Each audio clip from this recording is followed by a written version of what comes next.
Hello student, स्वागत है आप सभी का सृष्टि द फ्यूचर में। आज हम 6 जून की करंट अफेयर्स को डिस्कस करेंगे। ये प्रत्येक एग्जाम की दृष्टि से इम्पोर्टेंट है। यहाँ पर हम करंट अफेयर्स के साथ जो पुराने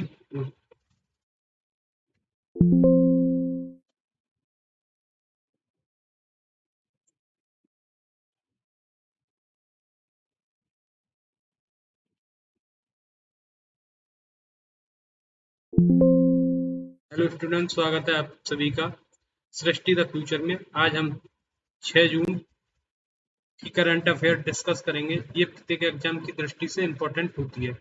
आइए शुरुआत करते हैं पहले क्वेश्चन से। विश्व पर्यावरण दिवस 2023 की थीम क्या थी? तो इसकी थीम थी बीट प्लास्टिक पॉल्यूशन यानी प्रदूषण। ये जो बनाया जाता है दिवस, ये बनाया जाता है 5 जून को, प्रतिवर्ष बनाया जाता है।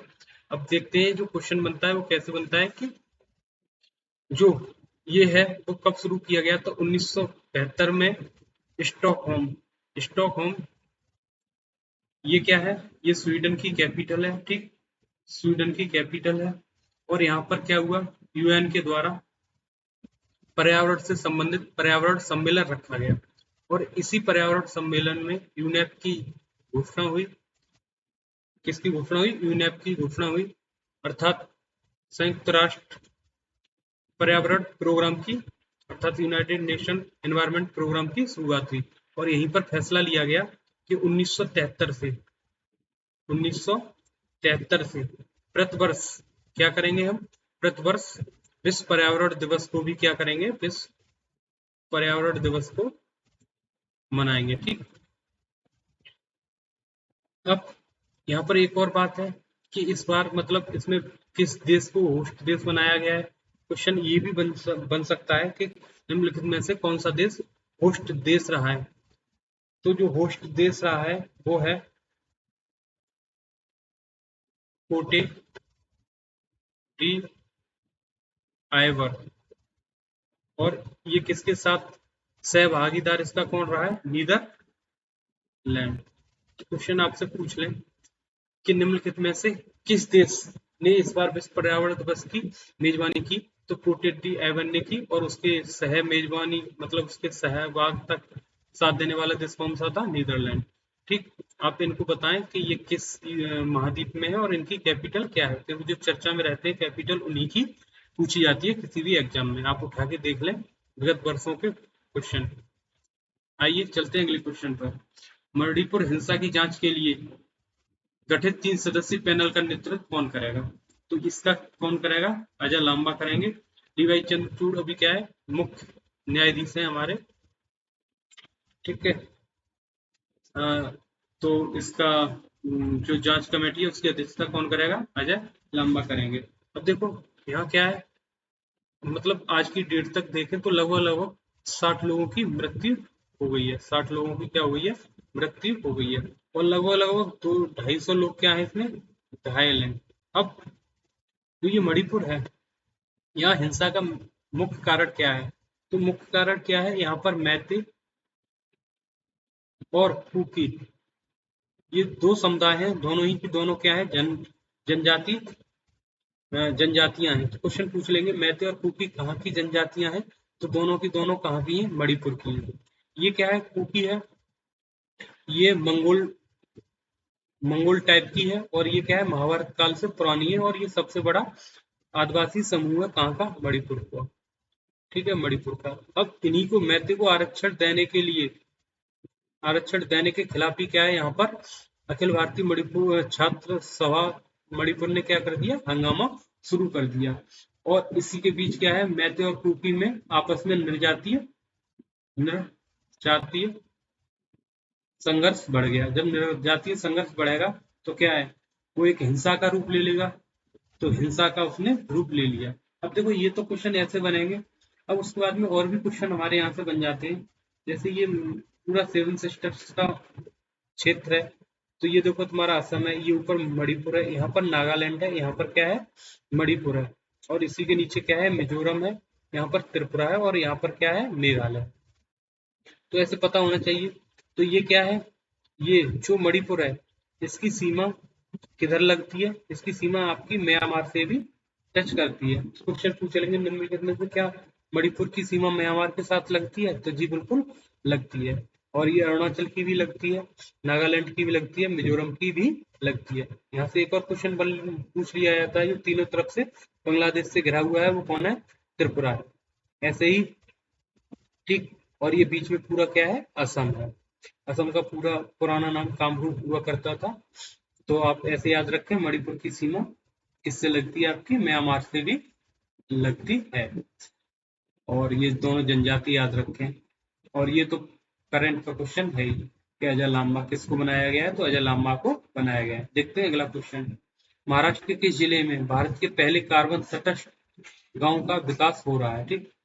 कार्बन न्यूट्रल मतलब जिसमें हम ऐसे उपकरणों का प्रयोग करेंगे जिनसे कार्बन कतई न हो निकले, अगर निकले भी तो क्या है, हम उतना पेड़ वहां पर लगाएंगे जो क्या करेगा पेड़? उतनी कार्बन को अपने अंदर अवशोषण कर ले। मतलब इसमें क्या करते हैं पेड़? फोटोसिंथेसिस यानी प्रकाश संश्लेषण की प्रक्रिया में CO2 को ग्रहण करते हैं और ऑक्सीजन को क्या करते हैं? आउट करते हैं। यहीं पर श्वसन करने पर, यहाँ कंफ्यूजन नहीं होना है, श्वसन अगर पेड़ श्वसन करेगा तो क्या छोड़ेगा? CO2 छोड़ेगा। और वहीं पर अगर प्रकाश संश्लेषण करेगा तो क्या छोड़ेगा? O2 छोड़ेगा। यहाँ पर कंफ्यूज कर देते हैं एग्जाम में कि पेड़ पौधे अगर श्वसन करें तो क्या निकलता है? तो CO2 निकलता है। लोग क्या रटे हुए जाते हैं कि ऑक्सीजन ऑक्सीजन छोड़ते हैं, तो यहीं पर क्या है? मात खा जाते हैं। इसलिए कंसेप्ट क्लियर होना चाहिए। तो कार्बन तटस्थ का मतलब ये होता है कि हम अगर कोई कार्बन छोड़ रहा है तो उसके बराबर वहां पर या तो पेड़ पौधे कर लें, या जितनी भी चीजें हैं उनको क्या है, प्रकृति के अनुसार जैसे जल विद्युत से या सौर से अपनी ऊर्जा का उपयोग करें। तो ऐसे गांव का विकास कहाँ हो रहा है? थाड़े में हो रहा है। ठीक। कहाँ पर हो रहा है? थाड़े में। इससे पहले एक पंचायत का भी हुआ था। जम्मू की एक पंचायत थी, जम्मू की पंचायत। ठीक है। जम्मू और कश्मीर की एक पंचायत थी। इस पंचायत में पल्ली गांव को क्या है? कार्बन न्यूट्रल पंचायत घोषित, पहली कार्बन न्यूट्रल पंचायत घोषित किया गया था। देखो थाड़े, थाड़े पता है आपको?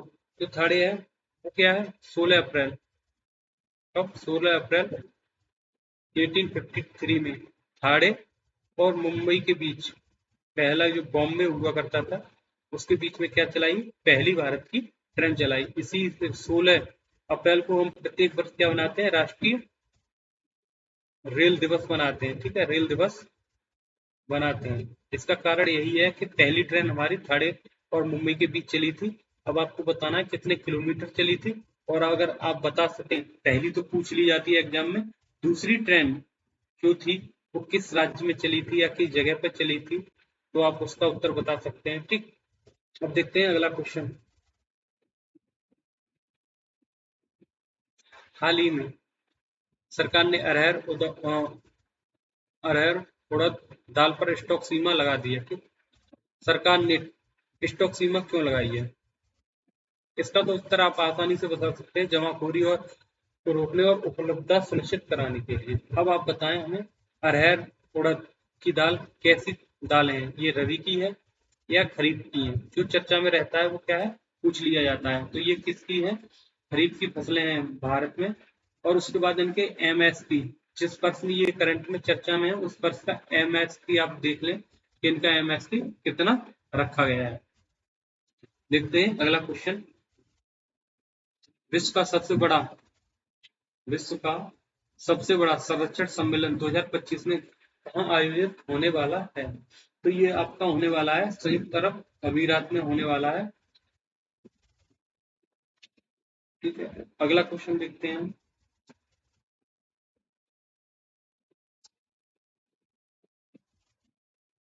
G20 health grouping work help working group की तैयारी बैठक कहाँ आयोजित की जाएगी? तो ये कहाँ की जाएगी? हैदराबाद में आयोजित की जाएगी। ठीक। हैदराबाद है एक कैपिटल है। ये कैपिटल किसकी है? तेलंगाना की कैपिटल है। और ये तेलंगाना है वो 2014 में क्या है? 29वां राज्य बना था। अभी टोटल फिर 28 हो गए हैं, लेकिन तब भी ये कौन सा है? इसके बाद अभी हाल फिलहाल में जम्मू कश्मीर और लद्दाख को अलग अलग किया गया है। तो 2000 पूछ लिया जाता है तेलंगाना किससे? तो आंध्र प्रदेश से अलग हुआ था। आपसे अगर क्वेश्चन ये भी पूछ लें क्या तेलंगाना राज्य की सीमा समुद्र से लगती है, तो कतई नहीं लगती है, ठीक है, इसकी सीमा समुद्र से नहीं लगती है। इसकी राजधानी क्या है हैदराबाद, और हैदराबाद में ही क्या है, चार मीनार स्थित है। और एक क्वेश्चन बहुत ही बार पूछा गया है, ये किस नदी के किनारे स्थित है हैदराबाद, तो मूसी नदी के किनारे स्थित है। आप बताएं हमें कमेंट सेक्शन में कि जो मूसी नदी है वो किसकी सहायक नदी है। देखते हैं अगला क्वेश्चन।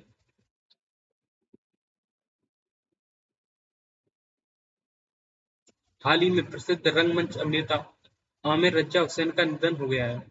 रजा हुसैन का निधन हो गया है। उन्हें किस बार पद्मश्री से सम्मानित किया गया था, तो उन्हें 2001 में क्या पद्मश्री से सम्मानित किया गया था। और ये देखो यूपी के लखनऊ में इनका जन्म हुआ था, लखनऊ में इनका जन्म हुआ था, और यहीं लखनऊ में इनकी क्या है शुरुआती पढ़ाई हुई। ठीक, यहाँ इन्होंने जो रीडिंग की या पढ़ाई की, स्टडी की, वो कहाँ पर की, ये लखनऊ में ही की। और ये अवध घराने से संबंधित है, राजशाही घराने से संबंधित रखते थे। हाल फिलहाल में क्या हो गया है इनका निधन। तो जो यूपी के एग्जाम है जितने भी, उनमें पूछ लिया जाएगा कि आमिर रजा हुसैन किस घराने से, तो अवध घराने से संबंधित थे, राजघराने से, और इन्हें पद्मश्री 2001 में दिया गया था। और ऐसे भी क्वेश्चन पूछ लिया जाता है, आमिर रजा हुसैन किससे संबंधित थे, तो रंगमंच अभिनेता थे। इन्होंने कारगिल वगैरह जैसी मूवी है उनमें अपनी पटकथा भी प्रदर्शित की है। देखते हैं अगला क्वेश्चन। सुलोचना लाटकर जिनका हाल ही में निधन हो गया है, उनका पेशा क्या था,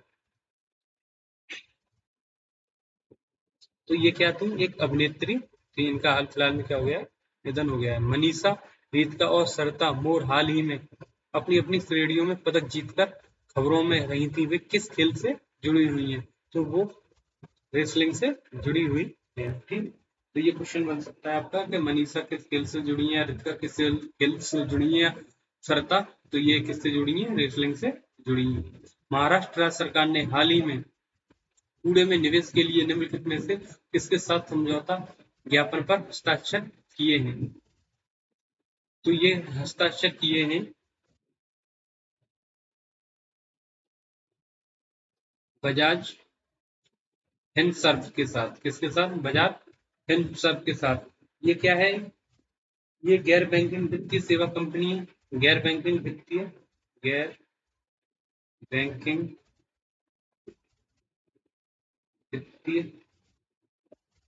कंपनी है, जिसकी स्थापना 30 अप्रैल 2007 को हुई थी। और इसका मुख्यालय कहाँ पर है, पुणे में है। और पुणे कहाँ पर है, महाराष्ट्र में है। तो ये थे आज के कुछ क्वेश्चन जिनमें हमने आपको क्या है, आज की करंट अफेयर्स को कवर कराने का पूरा पूरा काम किया है। अगर तब भी कहीं छूट रह जाती है, कुछ रह जाता है, तो आप उससे चेक कर लें। आप ऐसे ही देखते रहें सृष्टि द फ्यूचर। धन्यवाद।